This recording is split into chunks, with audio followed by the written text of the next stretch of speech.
Finally অনেক দিন পরে রিয়েলমি নার্জো সিরিজের স্মার্টফোন।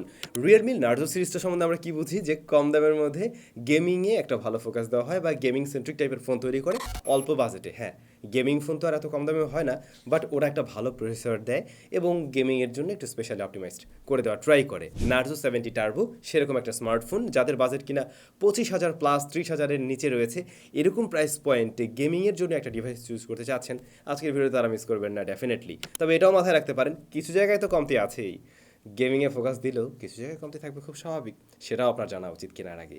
নার্জো 70 টার্বো আপনাদের রিকোয়েস্টের ভিডিও বলতে পারেন, আর আপনাদের এই রিকোয়েস্ট ফুলফিল করতে সহায়তা করেছে SMS গ্যাজেট। তাদের কাছে আপনারা এই স্মার্টফোনটা রাইট নাও পেয়ে যাবেন এবং তাদের শপ রয়েছে বসুন্ধরা সিটিতে, যমুনা ফিউচার পার্কে, আর ভিডিও ডেসক্রিপশনে তো ইনফরমেশন সবসময় মতো দেওয়া আছেই।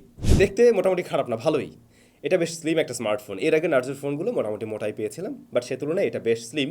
তারপরে ওরা 3.5 মিলিমিটার হেডফোন জ্যাকটা দিতে ভুলে নাই, এই জন্য ওদেরকে thanks. Secondary noise cancellation mic আছে ডিভাইসে এবং টাইপ সি পোর্ট রয়েছে, আর এটাতে ফিঙ্গারপ্রিন্ট স্ক্যানার আছে যা কিন্তু আন্ডার ডিসপ্লে। পজিশনটা একটু নিচে লাগতে পারে অনেকের কাছে ফার্স্টের দিকে, তবে এটা ফাস্ট কাজ করছে, অ্যাকুরেটে কাজ করছে। মাঝে মধ্যে একটু ভিজে টিজে গেলে হাত, সেই ক্ষেত্রে একটু ঝামেলা করছে আর কি। আমরা যে কালার ভ্যারিয়েন্টটা পেয়েছি দেখুন, এটা একটা গ্রেডিয়েন্ট টাইপের ভাইব দেয়, কখনো হালকা একটু গোল্ডেন টাইপের একটা শেড দেয়, আবার একটু গ্রিনিশ টাইপের একটা শেড দিচ্ছে। তবে এটার আরেকটা বোল্ড কালার ভ্যারিয়েন্ট আছে যার দুপাশটা হচ্ছে কি ইয়ালো, ওটা দেখতে আরও বেশি বোল্ড লাগে, হয়তো অনেকের কাছে ওটাও পছন্দ হতে পারে। ক্যামেরা মডিউল আমি জানি না কার কাছে কেমন কি লাগবে, একটু আইকিউ টাইপের ভাইব আছে এর মাঝে। সে যাই হোক, মোটামুটি শক্তপোক্ত হবে বলে আশা করছি এই ডিভাইস। তবে ভাই, যেহেতু রিয়ার প্যানেলটা প্লাস্টিকের, স্ক্র্যাচ পড়তেই পারে, তাই সাথে থাকা কেসটা ব্যবহার করুন। আসলে ওরা গ্লাস দিয়ে দিলে জিনিসটা আরও বেশি ভালো হইতো, দেওয়া উচিত ছিল। এখন ফোন সুন্দর হোক না হোক, আপনাকে তো সুন্দর লাগতে হবে, আর সেজন্য কিন্তু ফেব্রুয়ারি লেভে বেশ কিছু দারুণ কালেকশন চলে আসছে এবং বর্তমান সময়ের যে স্পেশাল কালেকশনগুলো সেগুলোই পাওয়া যাচ্ছে। তো 10% ডিসকাউন্টে কিনতে জাস্ট স্যামসাং কুপনটি ব্যবহার করুন, অথবা আমার ভিডিও ডেসক্রিপশনে একটা লিঙ্ক দেওয়া আছে, ওই লিঙ্কে গিয়ে যা খুশি তাই কিনুন, সব কিছুতে 10% ডিসকাউন্ট পেয়ে যাবেন। ফোনের সব কিছু চালাবেন দেখবেন তো ডিসপ্লেতেই। এখানে একটা ভালো মানের ডিসপ্লে ওরা দিছে, একটা ওলেড প্যানেল রয়েছে যার size 6.67 inch, 120 hertz high refresh রেটের এবং ফুল এইচডি প্লাস রেজুলেশনের। 120 হার্টজের ব্যাপারটা ঠিকঠাক পেয়েছি, আমাদের টেস্টিংয়ে কোনো সমস্যা হয়নি, এমনকি ইউএফও টেস্টেও আমরা দেখছিলাম ঠিকঠাক রেজাল্ট দিয়েছে। আর এই ডিসপ্লে পিক ব্রাইটনেস দিতে পারে 2000 নিটস। ইনডোরে ঠিকঠাকভাবে দেখতে পেয়েছি, কোনো সমস্যা নেই, হার্শ লাইটিং কন্ডিশনও ঠিকঠাক আছে, এমনকি ডিরেক্ট সানলাইটও দেখতে কোনো ধরনের সমস্যা হবে না, চালানো যায় ঠিকঠাকভাবেই। টাচ রেসপন্স জনিত কোনো প্রবলেম নেই এই ডিসপ্লেতে, তবে ডিসপ্লেতে আমি হালকা টিন্ট পেয়েছি, ব্লুইশ একটা টিন্ট পাওয়া যায় যদি একদম সাইড থেকে লক্ষ্য করেন। পাচ্ছেন ওয়াইড ভাইন L1 এর সাপোর্ট, তার মানে ওটিটি প্ল্যাটফর্ম বা নেটফ্লিক্স যারা এগুলো দেখেন তাদের জন্য একটা বাড়তি সুবিধা থাকবে। অন্যদিকে 4K 60 HDR ভিডিওগুলো আমরা ইউটিউবে প্লে করে দেখছিলাম, সেক্ষেত্রে আমি মাঝে মধ্যে একটু ল্যাগ পেয়েছি প্লেব্যাকে, বাট এমনিতে যখন 4K ভিডিওগুলো প্লে করছিলাম নর্মাল 4K 60, সেগুলো কিন্তু ঠিকঠাকভাবেই রান করতে পারছে কোনো ধরনের সমস্যা ছাড়াই। প্লাস এই ফোনটা দিয়ে যখন কিনা আমরা লং টাইমও ভিডিও দেখছিলাম, ফোনটা খুব বেশি হিট জেনারেট করেনি। ডিসপ্লের চিন বেজেল প্রায় সিমেট্রিক্যাল, লোয়ার চিনটা একটু মোটা, এটা ন্যারো থাকলে সিমেট্রিক্যালি লাগতো। টপ সেন্টারে সিঙ্গেল পাঁচল কাট আউট রয়েছে, এটাও ছোট। ডিসপ্লে ওভারঅল ভালো লাগছে, তবে প্রোটেকশনের ব্যাপারটা জানি না, আমি জানার চেষ্টা করছিলাম, কোনো জায়গায় কোনো ক্লারিফিকেশন পাইনি, সুতরাং যত্ন সহকারে ব্যবহার করা উচিত হবে এবং আমার মনে হয় এই জায়গায় কমতি আছে, এটা একটা কমতির জায়গা হিসেবে আপনি ধরে রাখতে পারেন। Alright, very good. এই স্মার্টফোনটার আসল জায়গা পারফরমেন্স এবং গেমিংয়ের কথা বলছিলাম। স্মার্টফোনটি রান করছে কিন্তু Realme UI 5.0 based on Android 14, এবং রিয়েলমি ক্লেম করছে 2 বছরের ওরা অ্যান্ড্রয়েড আপডেট দিবে এবং 3 বছরের সিকিউরিটি আপডেট পাওয়া যাবে এর থেকে। তবে সবচাইতে বড় আকর্ষণীয় পার্ট হলো এই স্মার্টফোনের স্টোরেজ টাইপ UFS 3.1, যার ফলে কিন্তু আপনারা দেখছেন রিডার স্পিডটা আমরা খুবই দারুণ পেয়েছি। সাধারণত এরকম প্রাইস পয়েন্টের একটা ডিভাইসে আমরা UFS 2.2 দেখি, এক্সপেক্টও করি, মানে এক্সপেকটেশন থাকে আমাদের বেশি, এটা সত্যি, তো সেটা ফুলফিল করতে পারছে রিয়েলমি। আর এই স্মার্টফোনের দামটাই তো বলা হলো না, এইটা কারেন্টলি পাওয়া যাচ্ছে ওরকম 27-28 হাজার টাকার আশেপাশে, এটা একটু ডে টু ডে চেঞ্জ হয়, হয়তো একটু এদিক সেদিক হতে পারে আর কি। এই ফোনটা কিন্তু মার্কেটে লঞ্চ করেছে ওরা 6, 8 এবং 12 জিবি র্যাম ভ্যারিয়েন্টে, পাশাপাশি রয়েছে 128 to 56 GB storage. SoC MediaTek Dimensity 7300 energy, এই যে এনার্জি নামটা এটা রিয়েলমি আদর করে দিয়েছে, মানে ওরা একটু কাস্টমাইজ করছে এবং কাস্টমাইজ করার ফলাফল কিন্তু ভালোই, ওটা নিয়ে একটু পরে কথা বলি। তো এর গ্রাফিক্স সেকশনে রয়েছে মালি G615 MC2, এখানে র্যাম টাইপ কিন্তু LPDDR4X এর। তো এই যে পারফরমেন্স সেকশন এসে যা যা দেখলেন, এটা নিয়ে আপনার মন্তব্য কি? মনে হচ্ছে না এই জায়গাটা একদম সেরা দিয়ে দিয়েছে, মানে এরকম প্রাইস পয়েন্ট অ্যাটলিস্ট যখন কিনা আপনি 27-28 দিয়ে কিনছেন, আসলেই কিন্তু তাই। এবং এটা সেরকম পারফরমেন্স ডেলিভার করতে পারে। দেখুন, পারফরমেন্স বেশি ডেলিভার করতে গিয়ে ফোন গরম হবে, সেটাও আমরা জানি। তো এই জন্য ওরা আবার কিন্তু এখানে 9 লেয়ারের একটা ভি কুলিং সিস্টেম, মানে ভেপর কুলিং সিস্টেম ব্যবহার করছে। তো যার ফলে ফোনটা হিট জেনারেট করলেও দ্রুত সময় আবার ঠান্ডাও করতে পারে। তবে এক্সেসিভ লেভেলের হিট জেনারেট করতে আসলেই দেখি নেই। সিপিইউ থ্রোটলিং টেস্টে হালকা পাতলা থ্রোটল করতে দেখেছি, এটুকুই। রেগুলার পারফরমেন্স ভালো ছিল স্মার্টফোনের, ডে টু ডে টাস্ক খুব সুন্দরভাবে সামলাতে পারছে, যেমনটা দেখছেন অ্যাপ ওপেন ক্লোজ টাইম একদমই ডিসেন্ট আছে। আবার মাল্টিটাস্কিংও ভালো রেজাল্ট দিয়েছে এই ডিভাইস।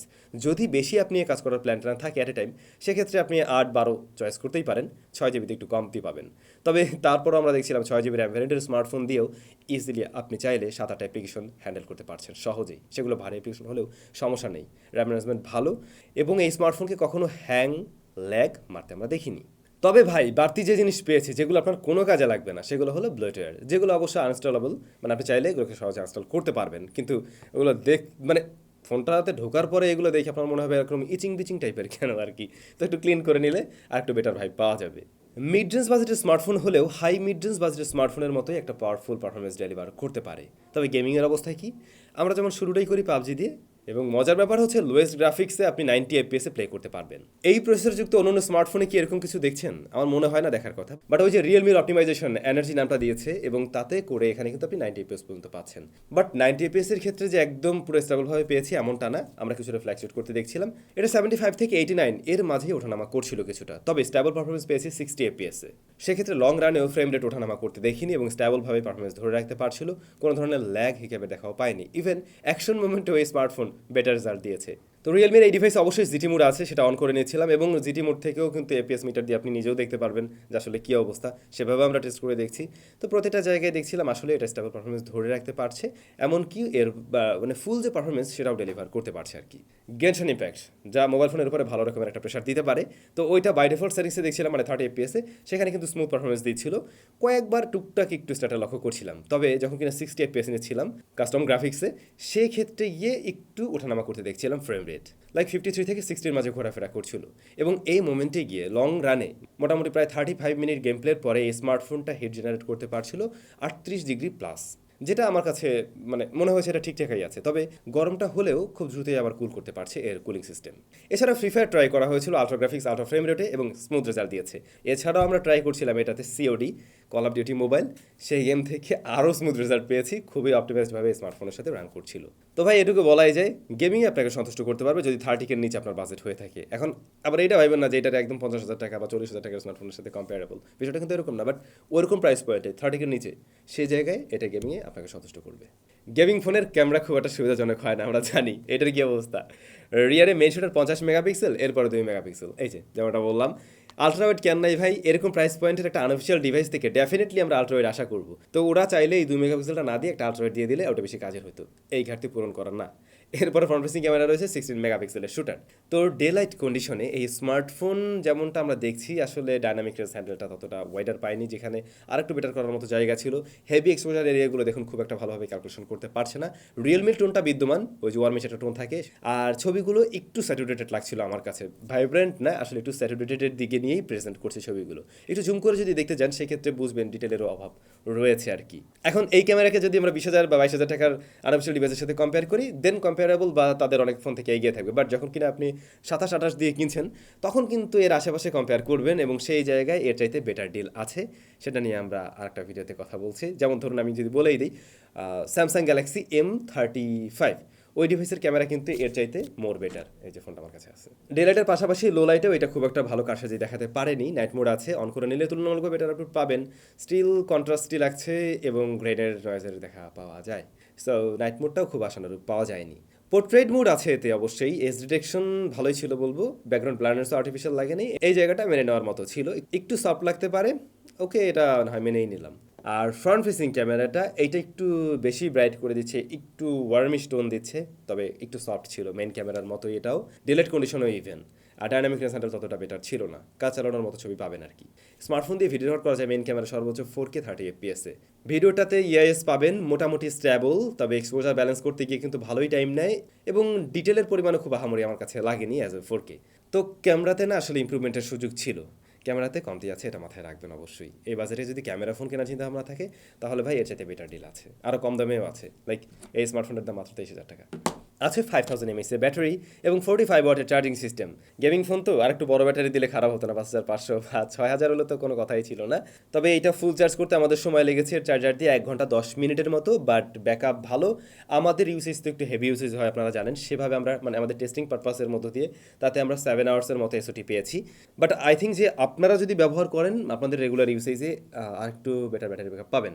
সো বলা যায় রেগুলার পারফরমেন্স হিসাবে একদিন চালাতে পারবেন এই ডিভাইস। স্টেরিও স্পিকার আছে, এই জায়গাটা ভালো করছে। গেমিং টাইমে আপনাকে মানে দু সাইড থেকে সাউন্ড দিলে ভালো লাগবে, এই জিনিসটা এনজয় করবেন আশা করছি। এবং সাউন্ড কোয়ালিটি ভালো, কোনো ধরনের ডিস্টরশন পাইনি এর সাউন্ড থেকে। ইয়ারপিসের সাউন্ডও ঠিকঠাক আছে, কল কোয়ালিটি নিয়েও কোনো সমস্যা নেই। নেটওয়ার্ক রিসিপশন জনিত কোনো প্রবলেম পাইনি আমরা বোথ কানেকশনে, ওয়াইফাই এবং ডেটা কানেকশন। তো এই ছিল আপনাদের শখের phone Narzo 70 turbo. Narzo 70 turbo এক কথায় বলতে গেলে হ্যাঁ গেমিংয়ের জন্য ভালো রেজাল্ট করছে, বাট ক্যামেরায় কমতি আছে। আশা করছি ভিডিওর বিষয়বস্তু পুরো ক্লিয়ার হয়ে গেছেন, কোন জায়গায় কমতি আছে কোন জায়গায় ঠিকঠাক আছে। এই এখন ডিসিশন আপনি মেক করবেন যে আপনি আসলে কোন টাইপের একটা ডিভাইস চান। ক্যামেরার জন্য হলে বলবো ভাই অন্য কিছু দেখেন, গেমিংয়ের জন্য হলে ভাই এটা চয়েস করেন। আপনাদের কাছে কেমন লাগলো কমেন্ট করে জানাতে ভুলবেন না। ভালো থাকবেন, অনেক বেশি ভালো।